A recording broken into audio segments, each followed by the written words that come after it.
오늘 아침에 우리가 읽은 이 요한복음 20장에는요, 예수님께서 부활하신 직후에 예수님의 무덤에서 있었던 사건들이 쭉 기록이 되어져 있습니다.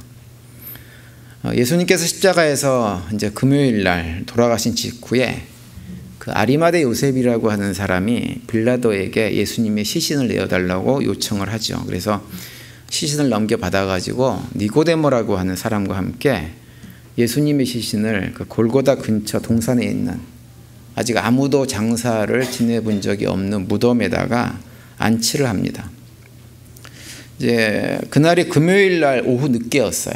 그러다 보니까 장사를 지난 직후가 바로 안식일로 연결이 되어집니다.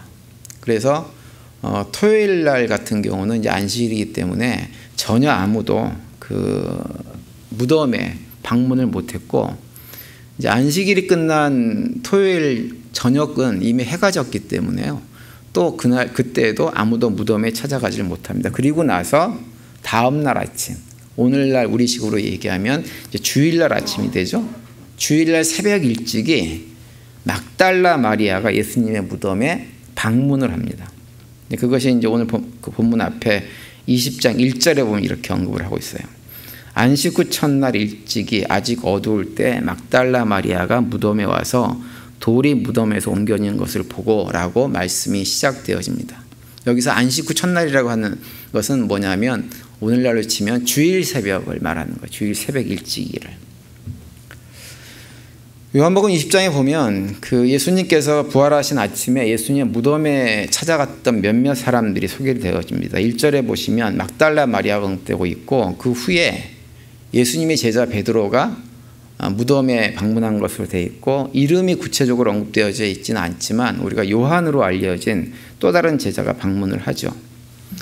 그런데 막달라 마리아도 그렇고 그 다른 제자들도 그렇고 오늘 새벽에도 제가 말씀을 좀 드렸지만 그 예수님의 부활을 기대하고 부활하셨을지도 모른다는 그 기대감을 가지고 그것을 확인하기 위해서 무덤에 찾아간 것은 아니었어요. 오늘 본문에는 그 이제 막달라 마리아만 요한복음 20장에서 언급하고 있지만 사실은 다른 복음서에 보면 다른 여인들도 소개가 되어집니다. 또 다른 마리아하고 살로메라고 하는 다른 여인이 함께 세 명이서 찾아가요. 그런데 찾아간 이유가 뭐였냐면 이제 금요일 날 오후에 예수님께서 돌아가시고 장사를 지내는 과정에서 시간이 없다 보니까 그 죽은 시신에 넣는 향품이나 이런 것들을 제대로 처리를 하지 못해서 그 나머지 일을 하기 위해서 찾아간 것으로 성경에 기록을 하고 있어요. 마가복음 16장 1절과 2절에 보면 이렇게 기록하죠. 안식일이 지나면 막달라 마리아와 야고보의 어머니 마리아와 또 살로메가 가서 예수께 바르기 위하여 향품을 사다 두었다가 안식 후 첫날 매우 일찍이 해돋을 때 그 무덤으로 가며라고 기록을 합니다. 그래서 마가복음 16장 3절에 가면 이 막달라 마리아와 야고보의 어머니 마리아, 그 살로메 세 사람이 무덤으로 가면서 무덤에 가면 무덤 앞에 큰 돌로 무덤을 막아놨을 텐데 누가 그 무덤의 돌을 갖다가 옮겨줄까라고 하는 고민을 하면서 가는 것을 볼 수가 있어요.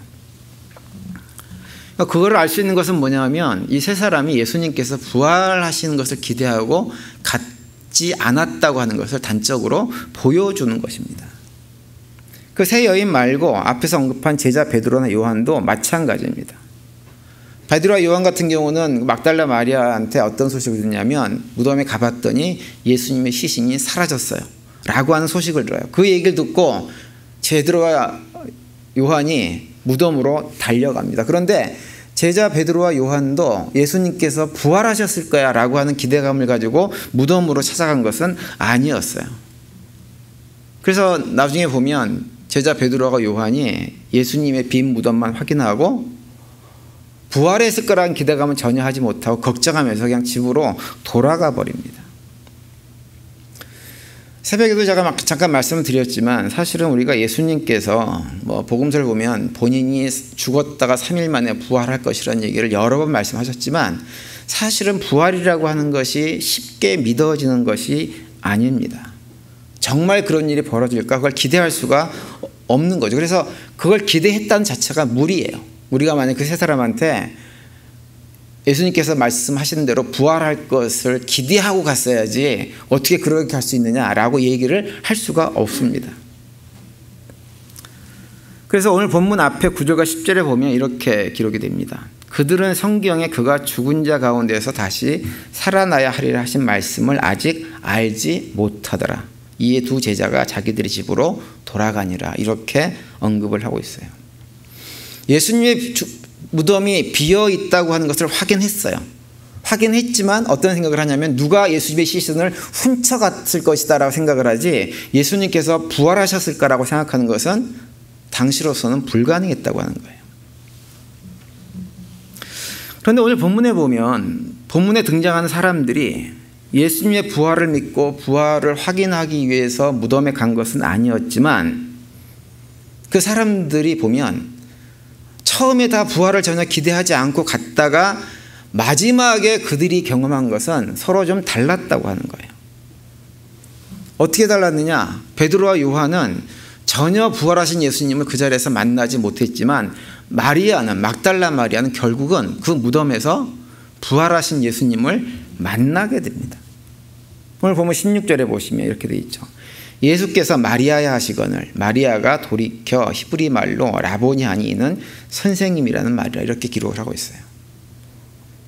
사라진 예수님의 시신을 찾으려고 무덤에 머물러서 어디로 옮겨갔는지 답답하고 안타까운 마음에 울고 있는 마리아를 예수님께서 부르신 거예요. 그리고 그 목소리를 듣고 마리아가 선생님이라고 하는 소리를 하면서 그가 부활하신 예수님인 것을 확인합니다. 그러자 예수님께서 마리아에게 사명을 맡겨주세요. 17절에 보면 이렇게 되어 있어요. 예수께서 이르시되 나를 붙들지 말라. 내가 아직 아버지께로 올라가지 아니하였노라. 너는 내 형제들에게 가서 이르되 내가 내 아버지 곧 너희 아버지 내 하나님 곧 너희 하나님께로 올라간다 하라 하시니 이렇게 말씀을 하고 있습니다.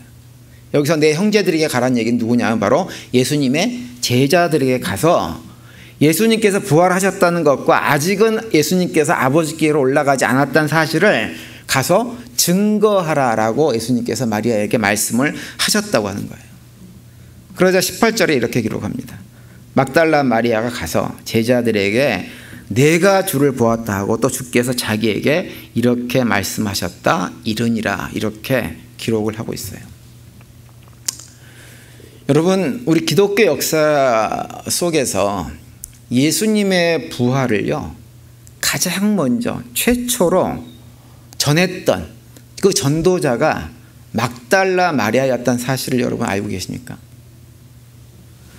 우리는 기독교 역사를 얘기할 때 많은 경우에 수많은 믿음의 거장들을 언급하면서 주로 누구를 언급하냐면 많은 남자들을 언급을 합니다. 남자들. 바울, 베드로, 기타 등등 해가지고 예수님의 제자들, 또 중세시대에 많은 어떤 그 아주 뛰어난 교부들, 뭐 이런 사람들을 언급을 해요. 그런데 성경이 우리들에게 증언해 주는 것은 뭐냐면 예수님의 빈 무덤을 가장 먼저 발견한 사람도 마리아고 예수님에게 사명을 부여받고 예수님의 부활한 사실들을 제자들에 가서 증언한 사람도 마리아였다고 하는 거예요. 그 실제로 교회 역사를 보면 초대교회 역사 속에서 많은 여성들이 교회 공동체 안에서 중요한 역할들을 감당을 합니다. 대표적으로 우리가 알고 있는 사도 바울의 초기 사역을 도왔던 브리스길라와 아굴라라고 하는 부부가 있어요. 근데 우리가 브리스길라와 아굴라를 언급할 때 항상 먼저 앞에 언급하는 사람의 이름은 누구냐면 아내 이름이에요. 아내. 아굴라가 남편이고 브리스길라가 아내예요. 그런데 항상 그 두 사람을 언급할 때마다 누구의 이름을 먼저 언급하냐면 아내, 여자의 이름을 먼저 언급합니다. 그만큼 초대교회에서 브리스길라가 중요한 역할을 했다고 하는 것을 보여주는 거예요. 또 로마서 16장에 보면 베베라고 하는 여인도 등장하고요. 유니아라고 하는 여인도 등장하고 루퍼의 어머니라고 하는 사람도 등장을 합니다. 여러 명이 등장을 해요.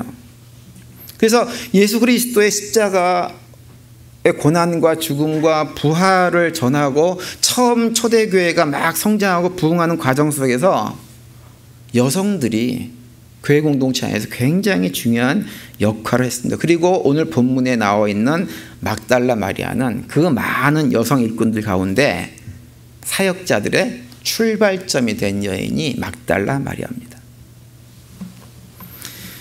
예수님의 제자들도 오늘 본문에 보면 예수님께서 부활하신 날 아침에 예수님의 무덤을 방문을 했어요. 그런데 그들은 예수님을 만나보지 못했어요. 막달라 마리아만 그 무덤에서 부활하신 예수님을 볼 수 있었고 최초로 부활을 증언하는 증인의 사역을 감당할 수 있었습니다.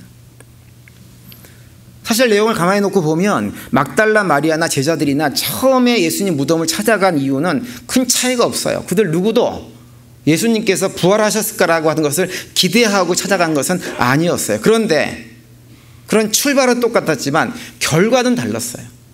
막달라 마리아는 부활하신 예수님을 만났고 제자들은 그 자리에서 부활하신 예수님을 만나지 못했습니다.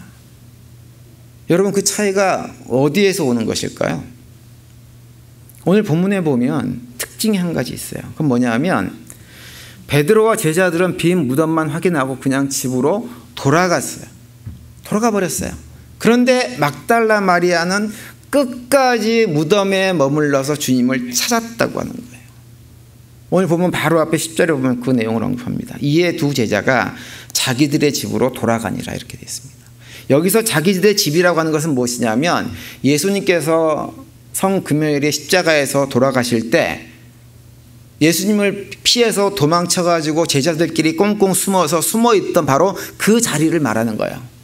두려움 속에, 공포 속에 이제 우리 차례일지는 모른다. 우리가 그렇게 십자가에서 죽게 되어지는 이런 일 당할지 모른다라고 한 두려움 속에서 꽁꽁 숨어있던 바로 그 자리로 돌아갔다고 하는 거예요. 반면 오늘 본문 11절에 보면 마리아는 그렇게 하지 않았습니다. 마리아는 무덤 밖에 서서 울고 있더니 울면서 구부려 무덤 안을 들여다봤다라고 오늘 본문이 기록하고 있어요. 무덤을 떠나지 않았어요. 그러면서 천사가 나타나가지고 왜 울고 있느냐라고 물으니까 15절 후반부에 보면 뭐라고 얘기하냐면 당신이 옮겼거든 어디 두었는지 내게 이르소서 그리하면 내가 가져가리이다 라고 이렇게 고백을 합니다. 사실 제자들이나 마리아나 똑같은 사람들이에요. 다 다른 여인들도 마찬가지 다 똑같아요. 허망하게 예수님께서 십자가에서 죽으셨을 때 자신들이 예수님의 3년 공생의 기간을 지나는 동안에 자신들의 삶을 바쳐서 드리고 헌신하고 예수님을 따라다니고 그리고 예수님을 통해서 뭔가 소망을 갖고 했던 것은 똑같은 상황이었습니다. 그래서 예수님께서 돌아가실 때 그 절망감, 좌절, 낙심, 그 두려움 이런 것들도 똑같았어요. 그런데 제자들은 그 절망감 속에서 그냥 꼭꼭 숨어 있었습니다. 나오질 못했어요. 거기서 벗어나질 못했어요. 자신들이 가지고 있는 두려움이 거기에 매여가지고 그냥 거기에 주저앉아 있었다고 하는 거죠. 반면에 여인들은 그렇게 하질 않았어요. 여인들은 그들의 초점을 자신들이 가지고 있는 두려움에 두는 것이 아니라 예수님에게 뒀어요. 그래서 가장 먼저 제자들이 두려움에 떨고 있던 그 와중에 여인들은 향품을 사가지고 무덤으로 가서 예수님에게 향품을 발라 드리려고 나갔던 거예요. 이것이 제자들과 막달라 마리아와 다른 여인들의 극명한 차이점입니다. 여러분, 우리가 살아가다 보면 누구나 다 좌절하는 시간, 절망하는 시간, 심지어는 이젠 죽었구나 라고 생각되는 자리에 설 수 있습니다. 그런데 그런 자리에 서가지고 어떤 사람은 어떤 경험을 하냐면 그냥 인간적인 좌절과 절망 가운데 늪에 빠져가지고 헤어나오지 못하고 거기에 주저앉아 있는 사람들이 있지만 어떤 사람들은 그 자리에서 다시 일어나요. 특별히 믿음의 사람들 가운데 그런 자리를 박차고 일어나는 사람들이 있어요. 그런 사람들은 어떤 사람들이냐? 그 자리에서 주님을 만난 사람들이 일어나는 것입니다. 말할 것도 없이 마리아처럼 예수님에게 본인의 시선을 고정하고 예수님에게 마음을 두고 살아가는 사람들은 결코 어떤 죽음과 같은 상황이 우리 앞에 닥쳐와도 거기서 무너지지 않습니다. 그런 자리에서조차도 소망을 품고 부활신앙으로 다시 일어날 수 있다고 하는 것을 마리아를 통해서 우리가 확인할 수 있었어요. 그래서 마리아를 보면 예수님을 계속 찾습니다. 찾고 찾았더니 어떻게 됐어요? 결국은 그 예수님을 만난 거예요. 그래서 성경에서 우리한테 반복해서 강조해 주는 말씀이 뭐냐면 주님을 열심히 찾으라고 하는 거예요. 그러면서 하시는 얘기가 너희들이 찾으면 만날 것이다, 이렇게 말씀해요. 중간에 포기하지 말고, 하다가 안 된다고 포기하지 말고 끝까지 주님을 만날 때까지 찾으라고 하는 거예요. 그러면 찾으면 만나게 된다고 하는 것을 막달라 마리아를 통해서 우리가 알 수가 있는 거예요. 그래서 잠언 8장 17절에 보면 이렇게 말씀하죠. 나를 사랑하는 자들이 나의 사랑을 입으며 나를 간절히 찾는 자가 나를 만날 것이라, 이렇게 말씀하고 있어요. 여기서 잠언에서 얘기하는 언급한 나는 지혜를 말하지만 사실 이 지혜는 누구를 상징하는 건가요? 예수님을 상징하는 거예요. 예수님을 사랑하고 예수님을 간절히 찾으면 그 예수님이 우리를 만나주세요. 또 시편 40편 16절에 보면 이렇게 말씀하세요. 주를 찾는 자는 다 주 안에서 즐거워하고 기뻐하게 하시며 주의 구원을 사랑하는 자는 항상 말하기를 여호와는 위대하시다 하게 하소서라고 노래를 합니다. 주님을 찾으면 주님 때문에 기뻐하게 되고 우리 삶 가운데 역사하시는 주님 때문에 그 위대함을 찬양하는 삶을 살 수 있게 된다고 하는 거예요. 또 예레미야 33장 3절에 보면 이렇게도 말씀하죠. 너는 내게 부르짖으라. 내가 내게 응답하겠고 내가 알지 못하는 크고 은밀한 일을 내게 보이리라, 이렇게 말씀합니다. 주님을 찾으면 하나님께서 우리에게 놀라운 비밀을 깨달아 알게 만들어 주시겠다고 하는 거예요. 부활이라고 하는 것이 우리 인간의 이성으로는 도저히 이해가 안 돼서 깨달아 알 수 없는 것이지만 우리가 주님을 찾으면 그 주님께서 우리로 하여금 부활이 무엇인지 그 비밀을 깨달아 알아 그 부활을 붙들고 부활신앙을 붙들고 살아갈 수 있도록 만들어 주신다고 하는 것입니다. 구약에서 말씀한 이런 말씀과 더불어서 예수님께서도 직접 우리에게 말씀을 하셨어요. 마태복음 7장 7절과 8절에 보시면 구하라 그리하면 너희에게 주실 것이요 찾으라 그러면 찾아낼 것이요 문을 두드리라 그리하면 너희에게 열릴 것이니 구하는 이마다 받을 것이요 찾는 이는 찾아낼 것이요 두드리는 이에게는 열릴 것이니라, 이렇게 말씀합니다. 같은 얘기를 반복해서 합니다. 찾고 구하고 두드려라. 끝까지 만날 때까지 찾을 때까지 두드려라. 그러면 반드시 찾게 될 것이다. 얻게 될 것이다. 만나게 될 것이다 라고 말씀을 하는 거예요. 예수님은 우리를 구원하기 위해서 인간의 육신을 입고 이 땅에 찾아오신 분입니다. 그리고 자기 자신을 우리에게 환하게 보여주시는 분이세요. 계시해 주시는 분이세요. 그런데 예수님께서 아무리 자기 자신을 우리에게 보여주시고 우리의 주님의 음성을 우리에게 들려주시고자 해도 우리가 우리의 시선을 주님께 고정하지 않고 우리의 마음을 주님에게 향하지 않고 살아가게 되어지면 그 주님을 만날 수 없습니다. 주님을 깨달아 알 수가 없게 되어져요. 그냥 우리 마음속에 세상 먹고 사는 일만 가득 채우고 살아가고 우리의 시선이 그저 세상적으로 보기에 좋은 것, 먹기에 좋은 것, 가지기에 좋은 것 이런 것에 다 빼앗겨 있고 세상 걱정, 근심, 염려 때문에 매일매일 그냥 바쁘고 분주한 삶을 살아가게 되어지면 우리는 결코 부활을 제대로 깨달아 알고 믿을 수 없을 뿐만 아니라 부활의 삶의 현장에서 실질적으로 경험하는 것을 할 수가 없게 되어집니다. 우리의 시선이, 우리의 마음이 주님께 있을 때 우리가 부활하신 주님도 만나고 우리도 부활의 삶을 살아갈 수가 있게 되어지는 거예요. 여러분, 부활은 역사적인 사실입니다. 역사적 사실이에요. 우리가 그냥 믿는 것으로 끝나는 것이 아니라 역사적 사실이에요. 역사 속에서 많은 사람들이 기독교를 박해하고 방해하고 해방났던 많은 사람들이 예수님의 부활이 거짓일 것이라고 생각을 하고 주장을 하고 그것이 아무것도 아닌 것처럼 증명해 보이려고 나섰지만 다 실패했어요. 다 실패했어요. 그리고 오히려 그걸 증명하려고 했던 사람들이 부활이 역사적 사실임을 확인하고 믿음의 사람으로 돌이킨 자가 너무 많이 있습니다. 제가 작년에 부활절 설교를 하면서 그에 관한 얘기들을 말씀을 이미 드렸어요. 혹시라도 그래서 그게 궁금하시면 작년도 부활절 설교를 한번 들어보시기 바랍니다. 전 부활절을 맞이해서 오늘 이 예배에 참석한 모든 성도님들이 예수님의 무덤에서 포기하지 않고 예수님을 찾다가 마침내 부활하신 예수님을 만나고 부활의 첫 증인이 되었던 마리아처럼 우리도 주님 만나고 부활을 경험하고 부활의 증인으로 삶을 살아가는 우리 모두가 되시기를 간절히 바랍니다. 그래서 이번 한 주간 부활의 기쁨이 우리 삶 가운데 넘치시기를 바라고요. 삶의 자리에서 또 다른 부활을 그 능력을 경험하고 그것을 누리는 복된 한 주간이 되시기를 간절히 축원을 드립니다.